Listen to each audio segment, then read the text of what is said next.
Bueno, avanzamos aquí en Punto de Encuentro y le damos los buenos días al sociólogo y profesor investigador en el Departamento de Sociología de la Facultad de Ciencias Sociales de la UDELAR y ex senador del Frente Amplio y ex director del Observatorio de Criminalidad, Rafael Paternain. Buen día, Paternain, ¿cómo le va?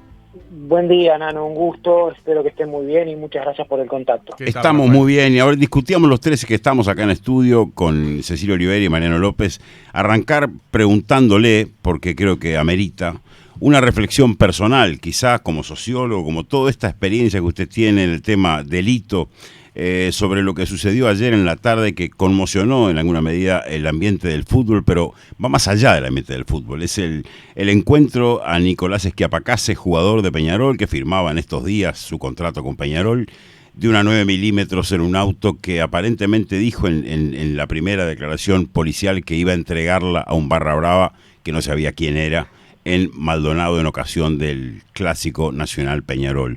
La idea es que usted nos haga una reflexión personal de qué sintió cuando escuchó la noticia, cómo se mete esto en todo este número de delitos y esta discusión que hay de una sociedad violenta que tenemos acá en nuestro país. Es lo que le pedimos de entrada, Paternain. Sí, Nano, sí, es una noticia impactante porque, bueno, hay algunos actores protagónicos del fútbol que no están obviamente directamente involucrados en estas redes o en estos procesos, entonces llama mucho la atención, genera un impacto, pero al mismo tiempo, bueno, revela, diría yo, la profundidad y la subyacencia del fenómeno, ¿no? Del mantenimiento de ciertas lógicas que de algún modo durante un tiempo y mediante alguna lógica de control, de control en la gestión de la circulación de personas en los espectáculos deportivos, luego el efecto de la pandemia que obviamente alejó de manera definitiva durante año y medio casi a las personas de los espectáculos deportivos, comienzan a aparecer o reaparecer quizá tal vez en situación de latencia que estuvieron en estos meses, digamos ciertas claves organizativas preocupantes en torno a estos núcleos de redes de ilegalidad, de ciertos sectores, de las barras bravas, de los intereses en torno al fútbol. Me parece que vuelve, la reflexión es esa, por un lado impacto, por la implicancia del caso en particular, ¿no? Sí. Creo que es muy revelador, que no sé si hay antecedentes de una cosa así, entonces es como muy impactante ese resultado, más allá de que uno no conoce todos los detalles, pero por otro lado deja abierta la cuestión de que el fenómeno, en todas sus aristas, en todas sus dimensiones, lo hemos tenido estos días, ¿no? Con algunos casos extremos, bueno, mantiene su latencia, ¿no? Y las redes están ahí, entonces lo que alguna vez, en algún momento creímos, y esto puede servir también como analogía para una reflexión más general, que era un avance o que estábamos en proceso de consolidación, de mejora, bueno, termina reafirmándonos una realidad que está lejos de desterrarse y que tiene muchas puntas y que necesita una política obviamente compacta y de seguimiento y de impacto en sus claves más profundas, ¿no? Un poco me parece que el tema de la violencia en el deporte, en el fútbol, que es un titular, ¿no? que tiene como sus particularidades, que parecía hubiera tenido algún nivel de retroceso, bueno, reaparece, se reafirma con estos episodios, desata, bueno, un desafío muy importante para cualquier gestión de política pública. Rafael, tenemos claro que usted no es ni abogado, ni juez, ni policía, pero bueno, es un sociólogo que tiene gran experiencia trabajando en estos temas. Y nos gustaría preguntarle también qué peso puede tener en esta causa esa primera declaración del deportista, de Nicolás Schiapacase, ante la policía diciendo que le llevaba la pistola a un integrante de la barra brava. Porque sabido es que si después eso no se repite ante la fiscalía, puede tener cero validez para la investigación judicial, pero en realidad no debería tenerse en cuenta por parte de la fiscalía lo que él haya dicho primero, por más que después lo agarre un abogado y le diga, bueno, pará, cambiá esta versión, desmentilo. O sea, a la hora de que la Fiscalía tome una decisión, ¿pesa esa declaración primaria en la comisaría o ante los policías? Bueno, sí, ahí hay una serie de detalles procesales en términos de lo que son los testimonios, las declaraciones, qué se considera o no, que más bien hay que preguntárselo para evaluar las consecuencias, ¿no? Para evaluar las consecuencias que puede tener un proceso, eso se le tendrían que preguntar a quienes de alguna manera administran el proceso. Pero debería pesar, ¿verdad? Por más que después la persona cambie la versión. Más definiciones de cómo el proceso opera en realidad a partir de un testimonio inicial y luego a partir de un testimonio modificado. Sí, pero es un testimonio que no está en el expediente, está en el aire. Claro, también habría que ver el contexto en el cual se dijo, sí, claro. Inicialmente, quizá en un sentido, porque no sabemos, ¿no? Es una absoluta especulación de cómo fueron los hechos y a partir de algunos trascendidos, también como un intento inicial de desresponsabilización, ¿no? Particular, decir, bueno, esto no era para mí, yo lo traía para otro, ¿no? Entonces, a veces también, frente a la sorpresa, frente a esa detención, bueno, esa primera declaración pudo haber estado orientada a un mecanismo de defensa, en el sentido de que yo no tengo nada que ver con el arma inicialmente, o no es mía, simplemente yo hacía de traslado, de forma de quitarse una responsabilidad. Ajá. Que no lo sabemos, ¿no? Que no lo sabemos. Seguramente estas cuestiones tengan, o sea, el arma y más allá del testimonio tengan conexión, tengan vinculación con otras redes, ¿no? Entonces, ahí donde está el dato, más allá de la responsabilidad jurídica, en torno al sentido de para qué está el arma, cómo circula el arma y las potenciales consecuencias que eso pueda tener más allá de los testimonios. Yo creo que me parecería difícil pensar que fuera un arma solo en el sentido de uso personal o de adquisición personal, claro, o de pertenencia, ¿no?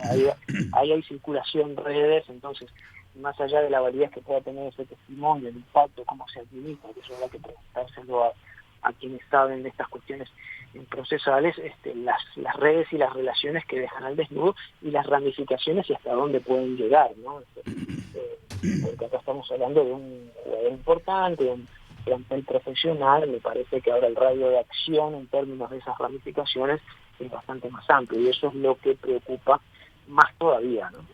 Paternal, le cambiamos de tema y hablamos un poco de las cifras que difundió el Ministerio del Interior sobre delitos en 2021.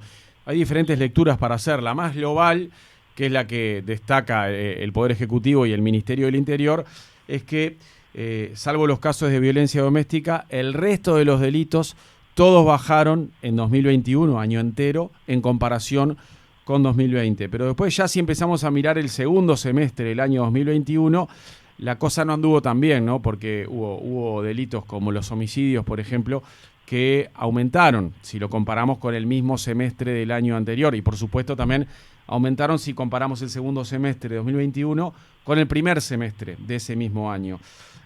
Usted, después de que recibió la información en esa conferencia de prensa, una información que también llegó por escrito, con gráficas, ¿usted qué lectura hace? ¿Cómo lo evalúa esto?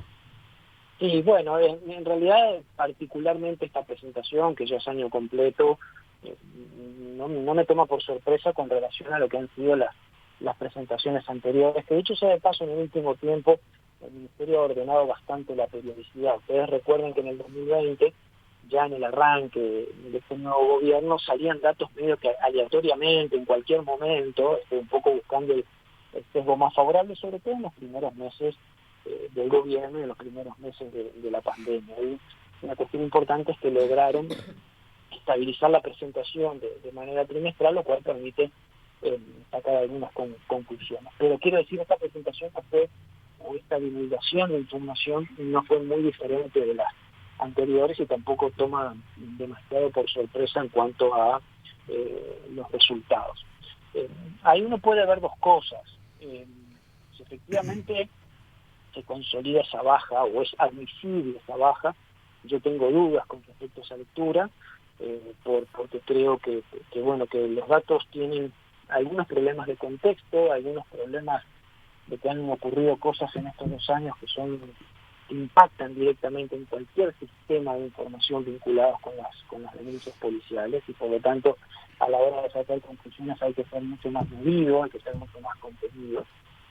Ustedes entiendan que desde marzo del 2020 hasta ahora no solo ha habido un cambio de gobierno, sino que ha habido un sacudón social, una modificación de las pautas de comportamiento, de relacionamiento, que ha implicado la pandemia sobre la vida social, que tiene impacto en todo, ¿no? Entonces, leer linealmente esos datos, sin tomar en cuenta estas circunstancias que son como muy importantes, me parece que es un error, que induce a error, y que instala una lectura que puede ser favorable, pero que después los temas emergentes o los problemas estructurales vinculados a la violencia del delito, como veíamos recién con estos temas de la violencia vinculada o en conexión con el fútbol, que parecían dormidos, reaparecen con mucha fuerza.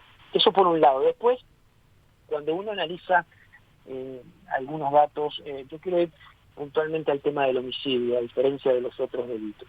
Yo creo que sí, que hay un descenso más o menos importante en los 2 últimos años, sobre todo con respecto a ese pico que hubo en el 2018 y en el 2019. Sí. Pasamos la barrera de los 400 en el 18, que fue un año absolutamente extraordinario, y ya en el 19 bajó un poquito y ahora consolidó un descenso. Pero que de todas maneras la tasa de homicidio que tiene el país es más o menos está en el promedio, incluso un poquito más del promedio de los últimos 10 años. O sea, es más que en el 17, más que en el 16, más que en el 15. Entonces es una mejora, que por supuesto en el caso de los homicidios siempre hay que congratularse por eso, porque son una cantidad importante menos de muerte, pero en estos 2 años tan particulares, en donde las violencias también, y sobre todo las violencias vinculadas a los circuitos organizados, tuvieron, ¿no?, reestructuraciones y tuvieron procesos que ni siquiera están siendo estudiados o que son difíciles de estimar en sus efectos en el corto plazo, muestran que, bueno, como tú bien decías, ya en el comportamiento del segundo semestre del año 2021 es muy distinto al primer semestre del año 2021.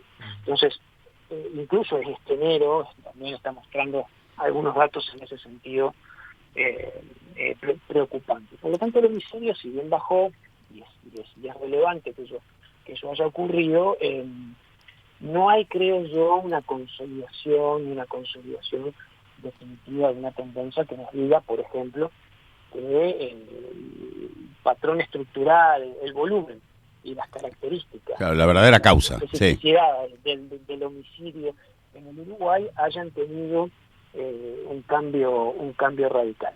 Hay un dato igual, más allá de esto que yo digo, que en el informe que se publicó ahora hace pocos días del Ministerio, y es un dato positivo, que capaz que habría que ver con un poquito más de detalle, y es que en el 2021, la cantidad, digamos, así como los femicidios crecieron con relación al 2020, y crecieron mucho, y crecieron los homicidios en cárceles también de una manera muy importante, los asesinatos en contextos de robos y rapiñas, ocupamientos, etcétera, bajaron mucho con relación al 2020. Claro, es otro asesinato el que hay ahora. Exacto, sí. Tiene otras características. Ese es un dato que, de consolidarse, sería un dato muy positivo, diría que extremadamente positivo. Habría que ver cómo se va traduciendo eso, que puede estar mostrándonos algo allí de algún efecto, ¿no?, de factores de protección o de política pública de prevención que puede ser interesante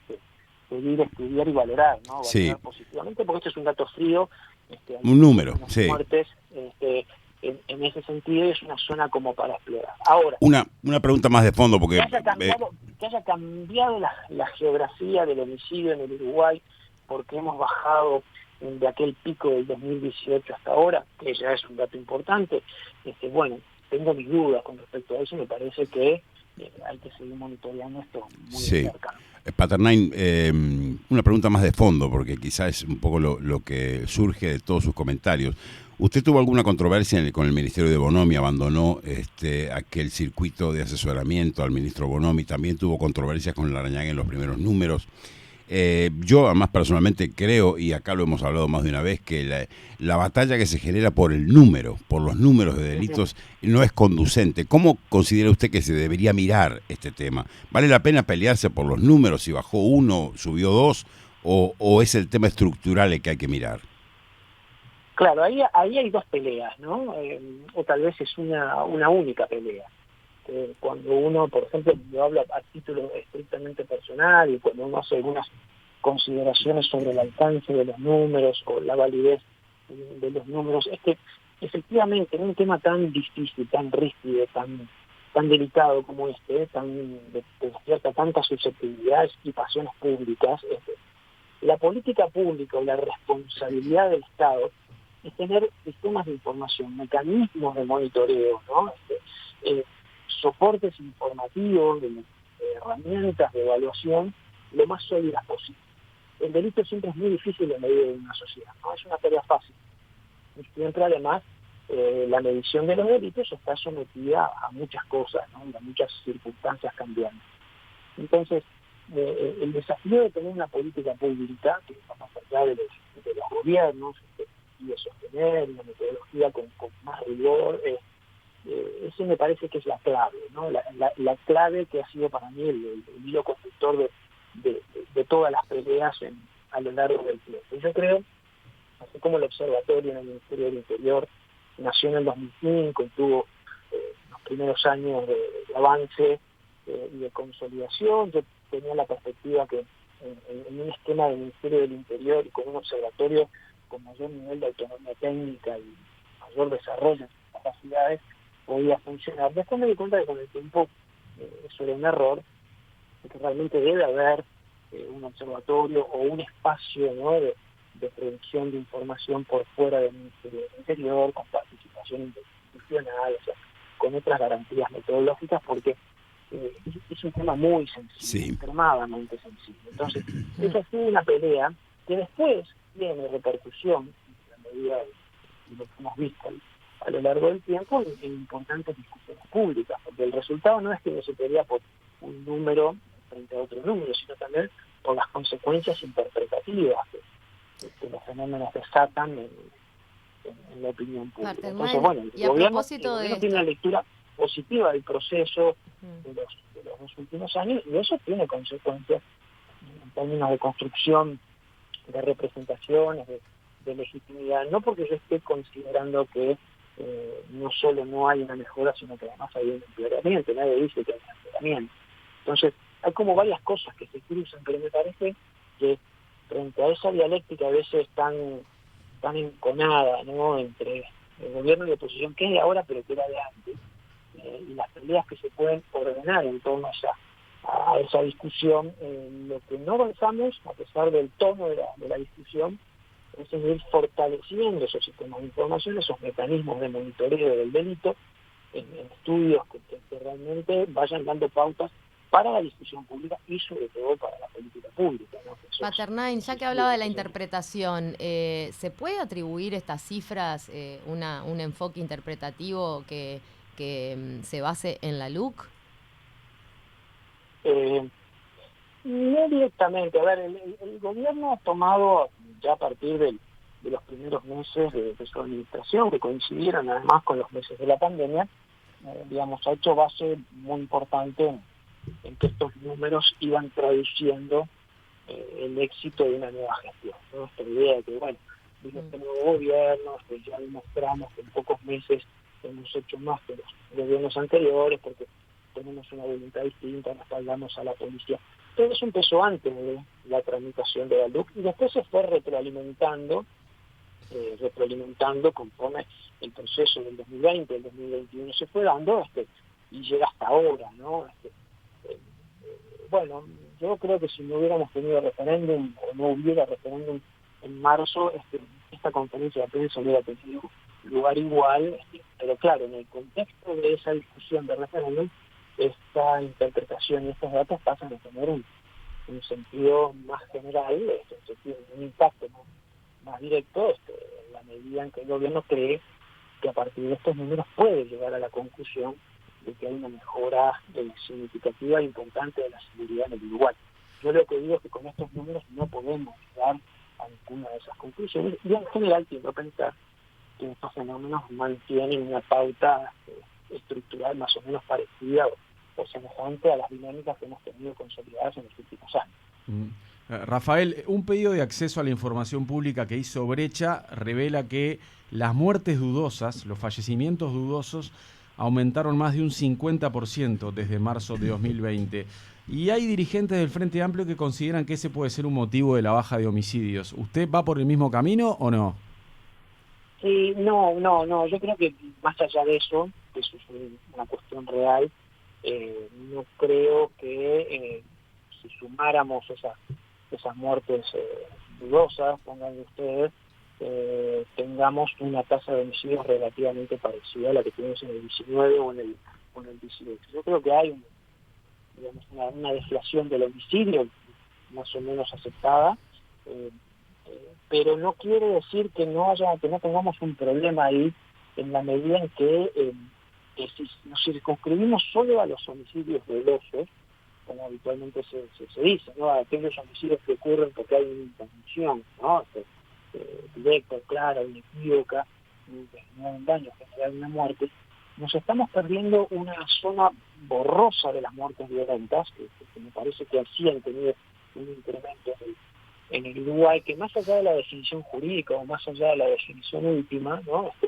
Están en ese espacio que puede catalogarse como muerte dudosa, que puede ser ese espacio de la legítima defensa, que puede ser el espacio de funcionarios policiales que repelen un ataque, también de la muerte. Me parece que hay ahí un elemento que es crucial que los sistemas de información lo miren, lo visibilicen, porque si no, no sabemos qué está pasando. Si nos quedamos simplemente con el renglón puro y duro, es más, puede haber procesamientos judiciales antes, puede haber situaciones de estas, ¿no? Vinculadas a la legítima defensa o a ciertas interacciones que se terminan tipificando como homicidios, y hoy por los cambios legales o por los cambios normativos terminan, no terminan configurándose como homicidios, pero terminan siendo muertes violentas. Entonces las perdemos del radar, entonces salen del radar, y que también nos pueden estar mostrando cosas muy preocupantes de las dinámicas sociales, ¿no? Porque si hay efectivamente una muerte violenta,